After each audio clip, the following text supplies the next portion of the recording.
All right, we're going to work on this is module 3, case problem 2, module 3, case problem 2. So as you can see, basically we're going to determine the schedule of this particular production. The production looks like a game, online game production company trying to determine the start date, release date. Actually, release date is predetermined, but we're going to make those schedule happen by assigning start date and other series of those different phases to make this happen. Okay, so let's get started. That's page, hold on just a second. What's the page number here? 3-55. Okay, 3-55. All right, step 3. So I'm in production schedule. Then I'm going to go ahead, click B4. Says enter the date 9/12/2021. I'm sorry.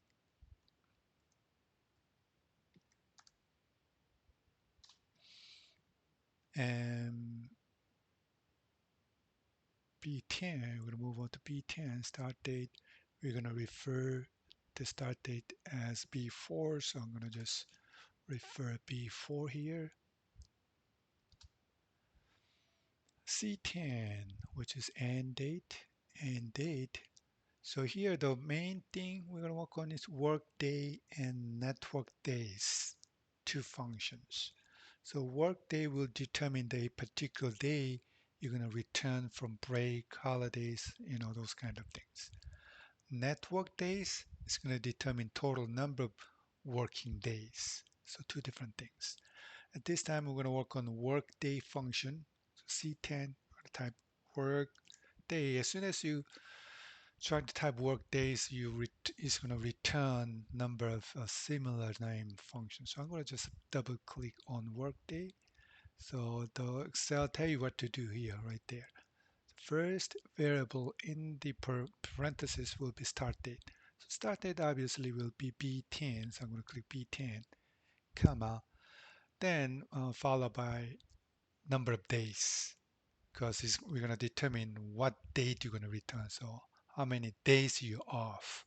So number of days will be, according to the instruction, number of days will be D10. So I'm going to click D10 or type it in D10s. Because D10 is kind of behind this thing, so I'm going to just have to type it in D10, comma, and the option is holidays, a specific holidays or number of holidays. So we're going to highlight holidays is given, which is in column H. So I'm going to highlight them, press enter. The end date will be September 24th. And that was step 5. Step 6. Now we know what to enter and date column. So I'm going to basically autofill all the way down. Before I do that, I want to make sure I have the absolute self reference to the H10 and H29. Otherwise, it'll change it to H11, H30 by itself. So made it absolute self reference. Then I'm going to autofill all the way down.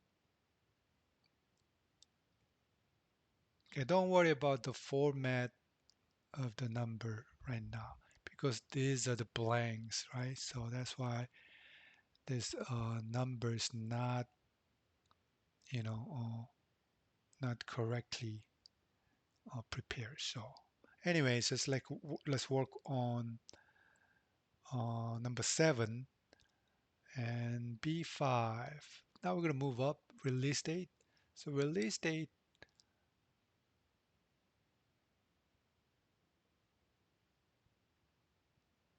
B5. Release date it will be B28. Okay, so when we refer to B28, again is to be determined later on. Then step 8, B6, we're going to use network days. There you go, network days to find total number of working day. Okay, so the first variable will be B4, comma. The second variable will be end date, which is B5, obviously, comma. And holidays are in column H. So again, the format looks weird, but uh, I mean, the Excel will find it as we complete, all the way down later on. And total calendar days, which is difference between start date and release date. So I'm going to take release date minus start date. Okay, so that was step 9. But the I think somehow this um, case problem 2, they forgot to tell you complete all the way down because it doesn't say anything about B14 through B28. Okay, so we're gonna have to do B14 through B28 manually. Okay, so what's gonna happen is the start date will be, as you can see, one day workday after the initial storyboarding end date, which is previous phase, right? So this initial storyboarding ends on December 23rd, so start date most likely 24th, unless 24 is holidays or something. 24th, 25th is holiday, right? But we'll see how it works, okay? Using workday function. So we're going to start workday as it tells us. So one day will be after one day, the initial storyboarding, which is the storyboarding will end 23rd. That will be our first variable. And number of days will be given right here as a 1, comma. And holiday is optional, so we're going to show the holiday in column H percenter. So it will be 27, because it looks like 24, 25th, 26 holidays and weekends probably. I don't have the calendar, but all right. So we'll do the same thing here, workday, and it tells us there's one workday after the storyboarding final whatever, which is a previous phase, right? So I'm going to click that as a first one. Then I'm going to click the number 1, which is the second variable. Then I'm going to highlight the holidays. So I'm going to repeat all this thing one by one. And this time another storyboarding final edit and day and one day after, then holiday will be right there. Then background phase will be again, that's the right after character visual design, which is right up here. So I'm going to click end date of that, comma, then there will be 2 work days after. So I'm going to click right there. See, that's where are we. So you need to follow exactly where the same row that information is given, okay? Because we got number of rows, so you can easily miss a particular phase that you're working on. So don't make sure you are not mixed up. And highlight the holidays. Next, which is character animation phase. That's 2 work day after character visual design. So I'm going to click that. That will be 2 days, comma, holidays. So I'm going to keep doing it. We have a warning here. Say, well, what did it say? omit adjacent cell. Let's see. I think this should be okay, right? Because there'll be two workday after character. All right, so let's move on.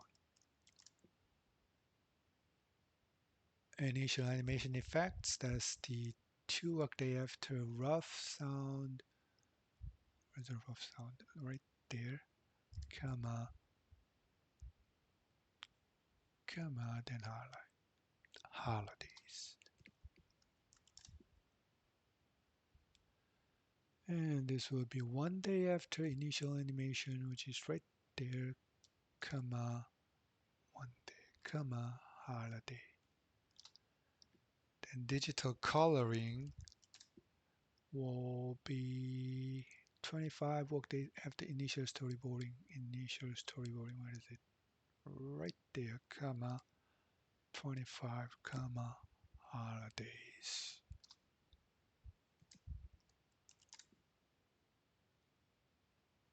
That's one workday after cleanup animation.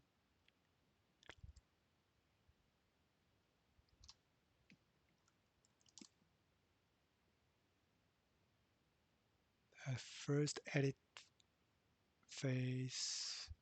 That's one day after, right?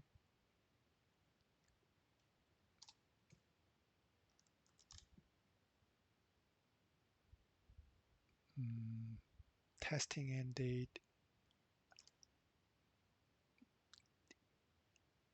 E24, comma, holidays.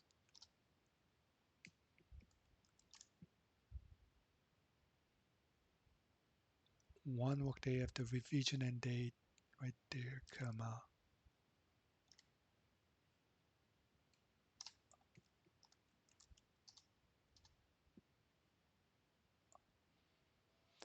One workday after second testing end.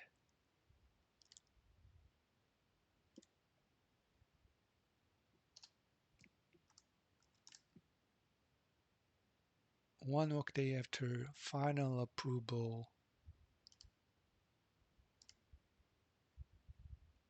There you go. Finally, release date will be one day after the production end date.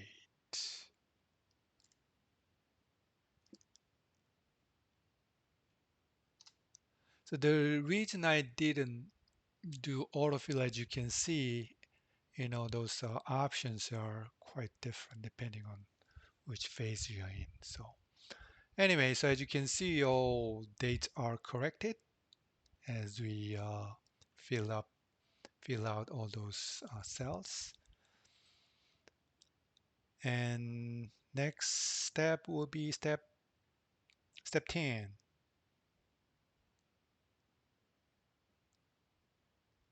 right? Step 10. Step 10 says that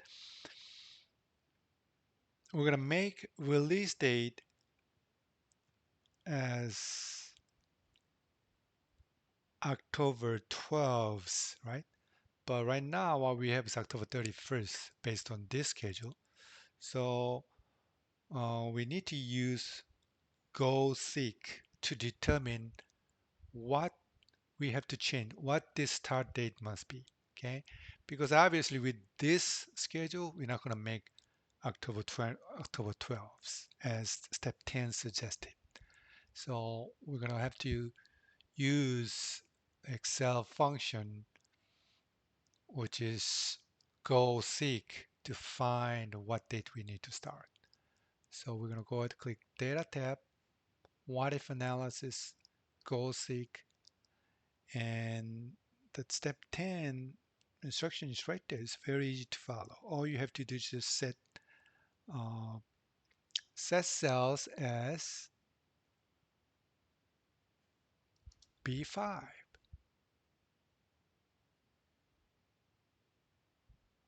which is release date. Okay,